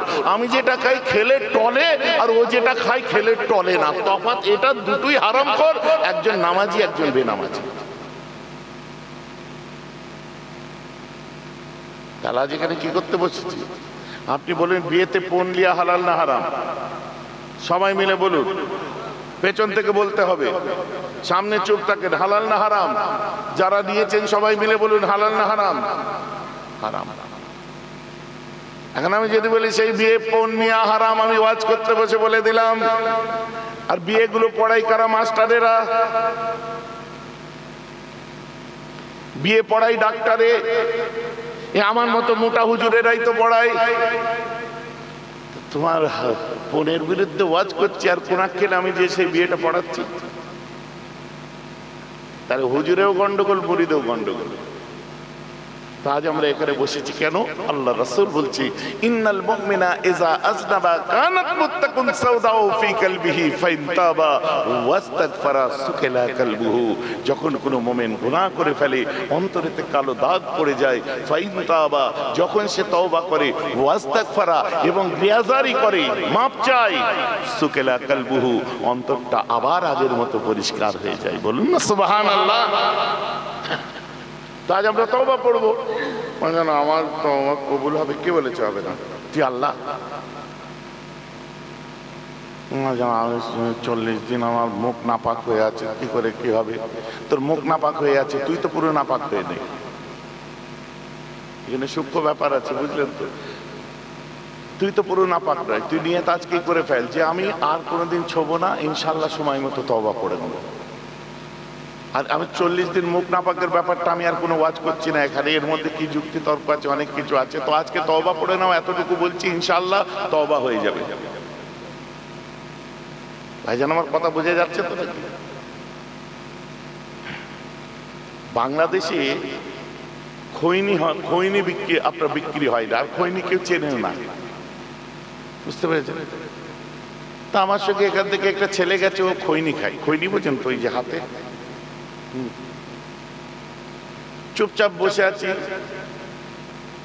ঝালে বিষ তরকারি, বুঝলেন, এত আদর করে খাওয়াবে। ওদের 1 কেজি কাঁচা লঙ্কা খুব জোর হলেও 5 দিন 4 দিন, খুব জোর থেকে 5 দিন যায়। সে ঝাল মানে কেউ সব না গেলে বুঝতে পারবেন না। কান মান দিয়ে ধোঁয়া বার হয়ে যাবে, দমকল ডাকতে হবে, এত ঝাল। হুজুর একটু গোশত রান্না খান। আমি দেখি লঙ্কার দানা ভাসছে। আপনার বৌমা রান্না করছে, সেই স্বাদ হয় ওর হাতে। আলহামদুলিল্লাহ একজন বউ পাইছে, আমাকে স্বাদ করে তুলে দিল। আমি যদি চকচক করছে, হেভি রান্না, গালে খালি দিয়ে বিসমিল্লাহির রহমানির রহিম গালে দিয়ে তাড়াতাড়ি বার করে দিয়েছি, দিয়ে টিস্যু দিয়ে গালে জিভে চেপে ধরেছি। জ্বালা কাকে বলে? আজ কে রান্না করেছে?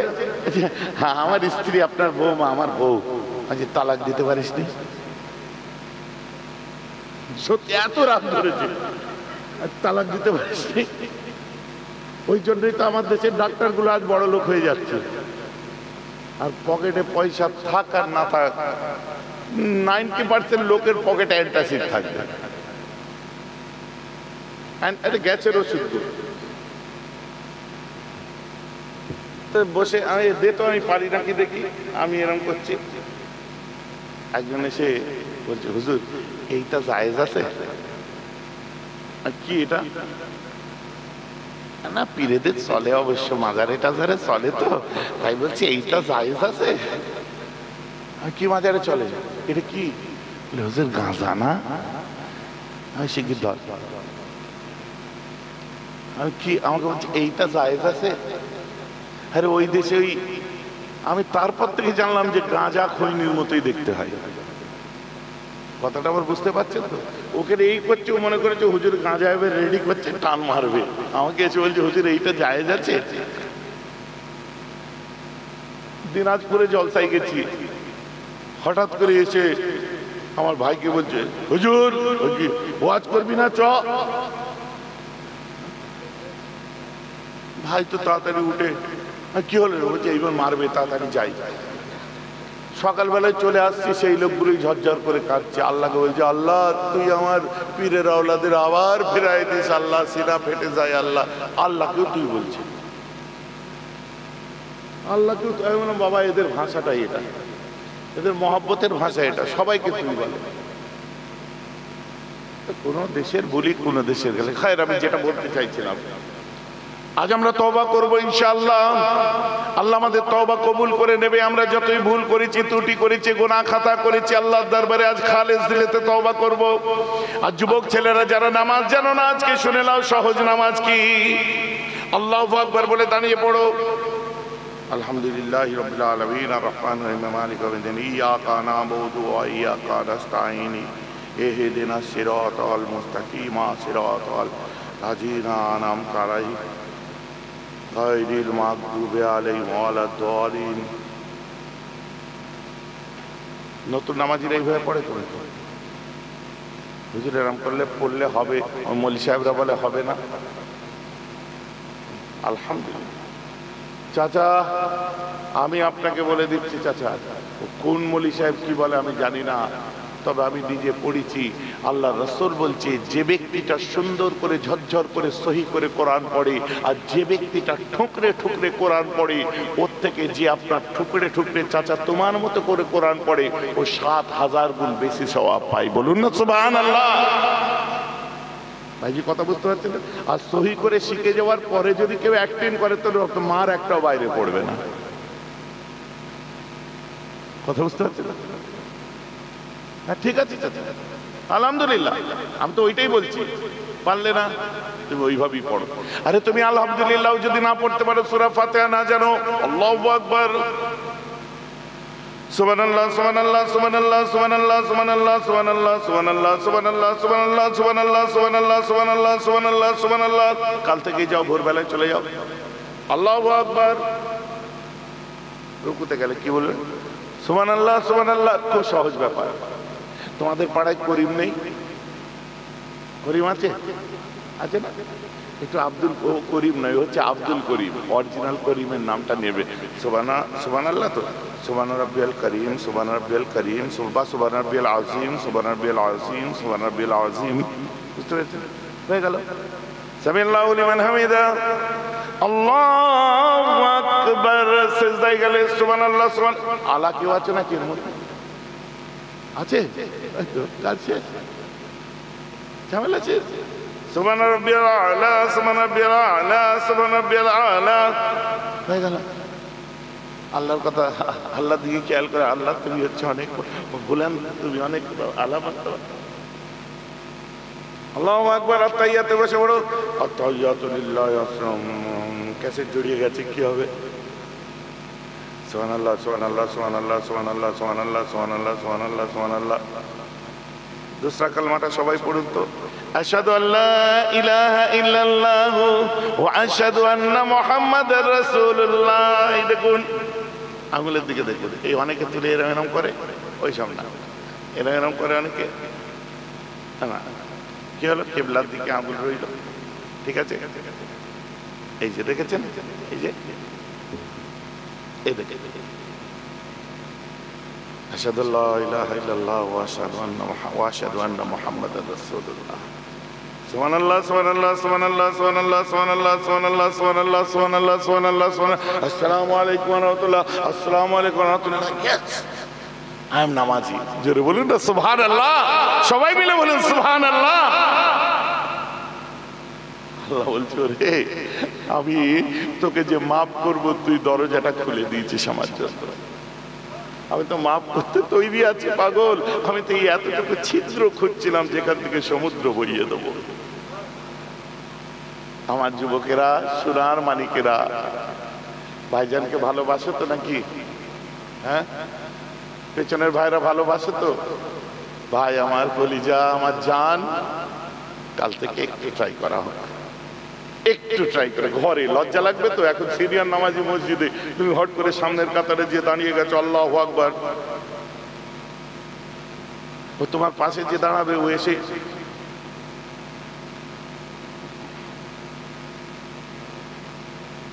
নতুন লোক দেখিয়ে দেখি জীবনে নামাজ পড়ে না, পাঁচ কাতারে। ভাইজান কথা বুঝতে পারছেন তো নাকি? একটা এহতেরাম রাখবে। তুমি তোমার মতো জায়গা, মসজিদে কোনো জায়গা দখলদারির ব্যাপার নেই, কিন্তু তোমাকে আনইজি না লাগে, তুমি as your comfortable, as your convenient, যে কোনো অবস্থায় যেটা ভালো লাগবে তুমি দাঁড়াবে। আমি বলে দিয়ে যাচ্ছি, তোমার ব্যবসার হাল এক বছরে কোন জায়গায়। মেয়েরা হুজুরের একটা বদনাম আছে না, মেয়েরা হুজুরের সব ধনী লোকদের হুজুর, একটা বদনাম আমায় শুনতে হয়। তুই ধনী হোসনি কেন? আল্লাহ তোকে তো সুযোগ দিয়েছে, কাজে লাগা। আমি তো তার সেদিনও হুজুর ছিলাম যখন সে ওলা ক্যাব চালাতো। আজকে 14 খানা আজকে বড় বড় ট্রাকের মালিক। আজ সেও আমার, সে আজও আমার মুরিদ। তো যখন ওলা ক্যাব চালিয়েছে তখনও তো আমি আর মুরিদ ছিলাম। আমার কথা, ও আমার মুরিদ ছিল। তা আল্লাহ সুযোগ দেবে, তুমি আল্লাহকে খুশি করে তো দেখো।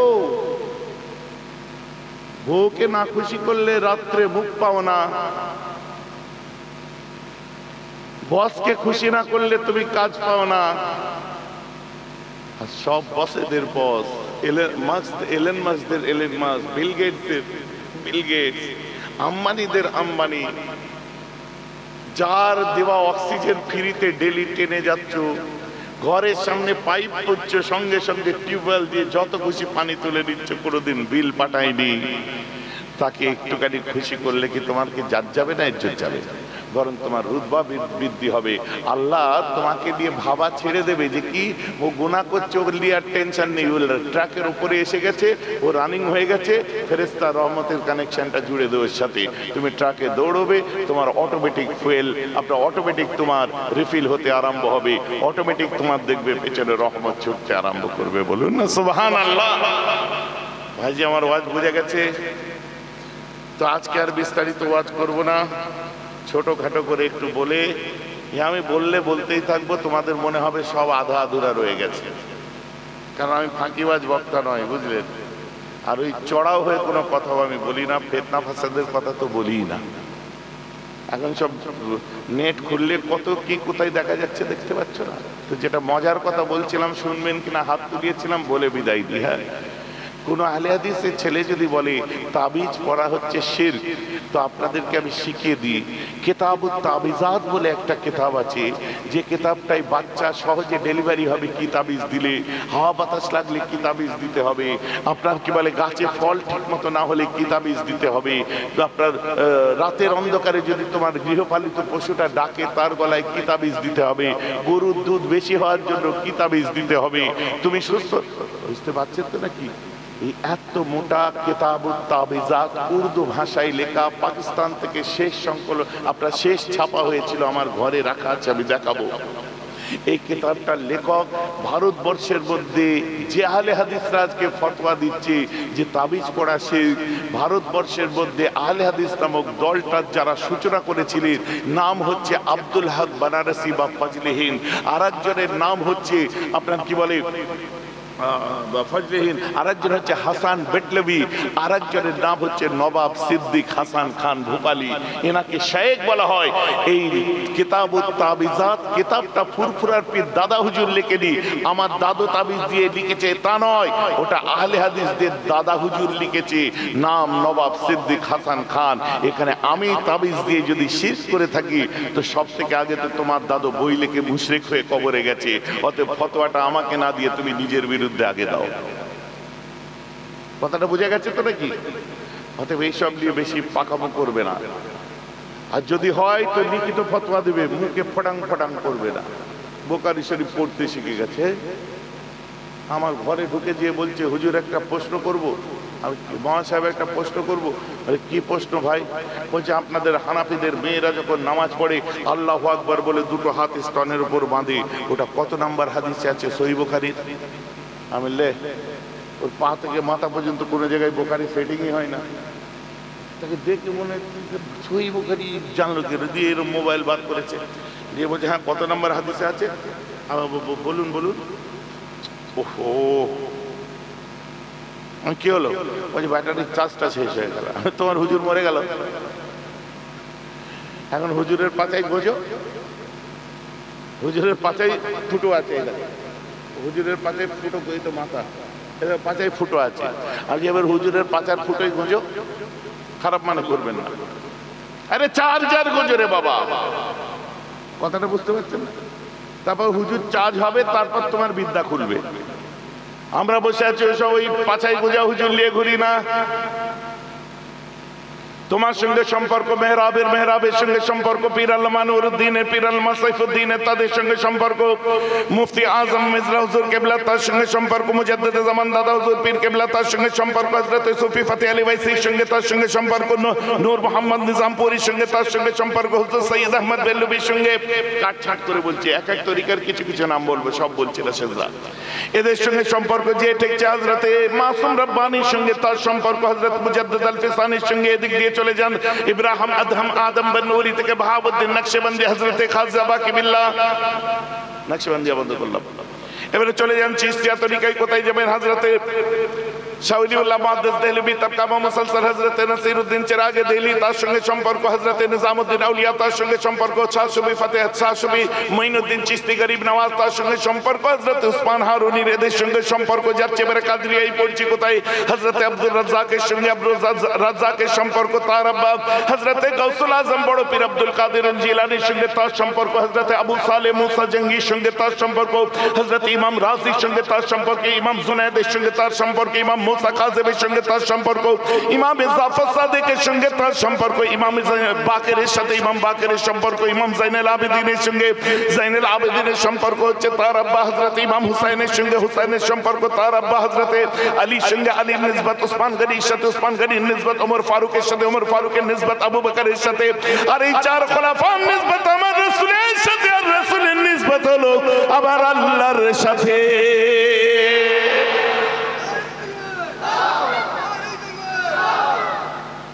এটাকে বাংলায় বলে শিকল, ইংলিশে বলে চেন, উর্দুতে বলে জিনজির, আর আরবিতে বলে সিলসিলাতুন। তাই আমরা বলি সিলসিলায়ে ফুরফুরা শরীফ। বলেন না সুবহানাল্লাহ। এতে চার্জার লাগানো একটা হুজুর দেখতে পেলেন? আমার ওয়াজ বুঝতে পারছেন? যার জন্য সারা পৃথিবীর মুখে সিলসিলায়ে ফুরফুরা শরীফ আছে। নামটা পূর্ব ভারতে সিলসিলায়ে ফুরফুরা, আর ওয়ার্ল্ড ওয়াইড এটার নাম হচ্ছে আকীদায়ে আশারি মাতুরিদি, যার সংখ্যা হচ্ছে ৯৭%। পৃথিবীর ৯৭% মুসলমান যে আকীদায় চলে ওটারই পূর্ব ভারতে নাম হচ্ছে সিলসিলায়ে ফুরফুরা শরীফ। আকীদাটার নাম বলে যে আকীদায়ে আশারি মাতুরিদি, এক কথায় হানাফি। আমি বললাম ভাই একটা কিতাব থেকে বলবো? বলছে কি কিতাব? আল জামিউল মুসনাদ সাইয়ুল মুক্তাসার মিন উমুরিন নবী সাল্লাল্লাহু আলাইহি ওয়াসাল্লাম মিন সুনানিহি ওয়া আইয়ামিহি। এ থেকে বলি আমি কি কি কি? আল জামিউল মুসনাদ সাইয়ুল মুক্তাসার মিন উমুরিন নবী সাল্লাল্লাহু আলাইহি ওয়াসাল্লাম ওয়া সুনানিহি ওয়া আইয়ামিহি, কিংবা মিন সুনানিহি ওয়া আইয়ামিহি, এখান থেকে বলি আমি।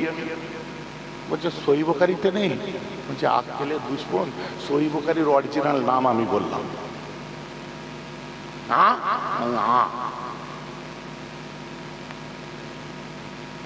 কি বললাম? ওই সহিহ বুখারীর নাম। ওই হাঁ করে আছো কেন? খানিকক্ষণ পরে বলছে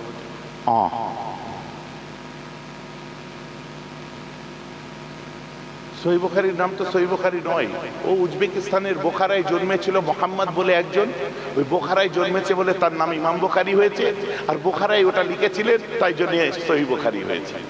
যেমন এখানে এসেছে, যদি কাল বলে কোথাকার হুজুর এসেছিল, আপনারা কি বলবেন? ফুরফুরা শরীফ। আমি ফুরফুরা শরীফ, আমি মোটা বলে গোটা ফুরফুরাটা আমি ফুরফুরা শরীফ হুজুর এসেছিল, তা আমার তো আকিকা দিয়ে একটা নাম আছে। হযরত ইসমাঈল রাহমাহুল্লাহ, তার সন্তানের নাম হচ্ছে আবু আব্দুল্লাহ কুনিয়াত, মোহাম্মদ হচ্ছে ডাক নাম। ইবনে ইসমাঈল, বাড়ি হচ্ছে বোখারা, উজবেকিস্তানের বোখারায়, তাই বলা হচ্ছে আল বুখারী। ভাইজান ক্লিয়ার হয়েছে তো নাকি? আসল নাম আল জামিউল মুসনাদুস সাইয়ুল মুখতাসার মিন উমুরিন নবী সাল্লাল্লাহু তাআলা আলাইহি ওয়াসাল্লাম ওয়া সুনানিহি ওয়া আইয়ামিহি। ও আমি বললাম তো ইয়াদ করতে 13 মাস টাইম লাগে। আমি তখন ওকে বললাম, শোন কি, শোনো ভাই, কোথায় হাত বাঁধে তুমি বললে? বলে কেন? ওই স্তনের উপর হাত বাঁধে। আমি নজর খারাপ, চোখ খারাপ লোক। কেন? এত গেল, এত শরীরে জায়গা থাকতে আমাদের বইয়েদের ওই জায়গায় তো চোখ গেল কেন? আগে তার জবাব দে, পরে আমি ফতোয়ার জবাব দেব। তখন বলছি না, আমারটাও তো ওখানেই বাঁধে। আমি তো নিজেরটা দেখে জানাবে, আমারটা নিয়ে পড়েছিস কেন? তুই তো নিজেরটা দেখে যা আগে ভালো করে। না মানে, আমি মানে কিচ্ছু না, তোমার দ্বারা হবে না, কেটে বড় নিজেরটা সামলাতে পারিস না, হানাফিদের বউ বেটি দিয়ে পড়েছিস। আপনারা জানতে পারেন যে ভাইজান আমাদের মেয়েরা কেন বুকে হাত বাঁধে। শুনুন, হাত বুকে, পেটে, কোমরে কোথায় বাঁধবেন এটা নিয়ে কোনো পরিষ্কার কোনো ওয়াজিব ফরজের কোনো ফতোয়া নেই। তবে সহিহ হাদিস মুসান্নাফে আবি শাইবা কে, যিনি ইমাম মুসলিমের উস্তাদ, ইমাম বুখারীর উস্তাদ, ইমাম তিরমিজির উস্তাদ কে, তিনি মাফ করবেন, যিনি চার ইমাম মালিকের উস্তাদ আহমদ বিন হাম্বল, মাফ করবেন আমার বলি, ইমাম মালিকের উস্তাদ, ইমাম আহমদ বিন হাম্বলের উস্তাদ, ইমাম আপনার কি বলে আবু হানিফার উস্তাদ, তামামদের যিনি উস্তাদ হযরতে মুসান্নাফে আবি শাইবা, হযরতে আবি শাইবা, তার মধ্যে সহিহ হাদিস একটাই মাত্র পাওয়া যায়। ও গল্প কথা, উড়ো কথা, সহিহ ইবনে খুজাইমা কি বলছে, অমুক কি বলছে, ওসব বাদ দাও, ওসব ঘুঁটে গুলে খেয়ে আছে আলহামদুলিল্লাহ। একটাই মাত্র সহিহ হাদিস পাবেন বাঁধার ক্ষেত্রে, কি তোমরা যখন নামাজের মধ্যে দাঁড়াবে তোমাদের হাতকে তাহতা সুররা, নাভির নিচে বাঁধবে। তাই আমরা বাঁধি। কেউ যদি না বাঁধে কোনো ব্যাপার নাই, মালিকেরা তো বাঁধেই না। মক্কা শরীফে যে দেখে এসছেন না, অনেকে হাত বাঁধেই না, আল্লাহু আকবার। আমাদের দেশি লোকটা পাশে দাঁড়িয়ে খালি আর চোখে দেখছে, হাতে করে ঘুরতে মারছে, মানে শুরু হয়ে গেছে বাঁধ। আরে ওর বাঁধা সিস্টেম নেই চাচা, ও মালিক কি? হযরত ইমাম বুখারী, ইমাম আজম আবু হানিফার সব থেকে খাস শাগির্দ ছিলেন ইমাম মালিক রাহমাহুল্লাহ। আর ইমাম মালিকের মালিককে যিনি তাকলিদ করতেন তার নাম হচ্ছে ইমাম বুখারী। জোরে বলুন না সুবহানাল্লাহ। বুখারী শরীফ তো পীর সাহেবদের, এই সব অন্যদিন হবে বুঝলে, বলা মুখ শেষ করবো বলে ফের বলতে আরম্ভ করে দিয়েছে। আপনারা বিরক্ত হচ্ছেন নাকি? যে আলোচনাটা হচ্ছে এটা খুব মাথায় রেখে দেবেন। আমরা কত মজবুত জায়গায় আছি। একটাও ঘটনা আমি আজ বলিনি, এখন পর্যন্ত বলিনি। ঘটনার ওয়াজ করা সহজ। আপনারা কি ভাবছেন যে কথাগুলো আমি এত সহজে বলছি, কন্টেন্ট গুলো বলছি, এগুলো এত সহজ নাকি? এগুলোকে রপ্ত করতে যেয়ে এই মোটার হাড় হিম হয়ে গেছে। বুঝতে পারছেন না? না ঘটনা একটা ধরবে, শেষ করে দেবো। ইমাম বুখারী পীর সাহেব, আমাদের বুখারী শরীফ পীর সাহেবদের কিতাব। কেন? ইমাম বুখারী নিজে বলছেন, যাহাবতু ইলা শামি, যাহাবতু ইলা শামি ওয়াল জাজিরাতি মাররাতাইন ওয়া ইলা আল বাসরাতি আরবা'a মাররা লা আসাকাম দাখালতু ইলা আল কুফাতি ওয়াল বাগদাদ মা আল মুহাদ্দিসিন।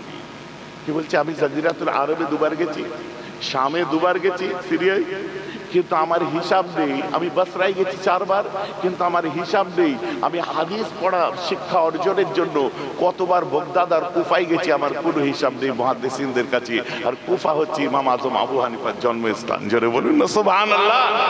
ইমাম বুখারী আজ ইমাম বুখারী হয়েছে, এর পিছনে ইমাম আজম আবু হানিফার উস্তাদ, ছাত্র এবং ছাত্রদের। আর ইমাম আজম আবু হানিফার যত ছাত্র যত উস্তাদ সব হানাফি। আবু হাফস কবির হানাফি, ওনার দোস্ত আবু হাফস সগীর হানাফি। জীবনের প্রথম ইমাম বুখারী যে হাদিসের কিতাব পড়েছিলেন সেটা হচ্ছে জামে সুফিয়ান সাউরি, ইনি হলেন হানাফি।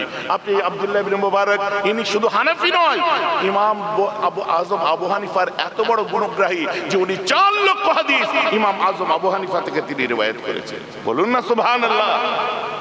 ইসহাক রাহওয়াবি, আব্দুল্লাহ আবু আসিম নবী আদ-দাখাক, আব্দুর রহমান মুকরি, আপনার কি বলে বালখের শায়েখ ছিলেন, মক্কি ইবনে ইব্রাহিম, যত আপনি দেখেন না কেন,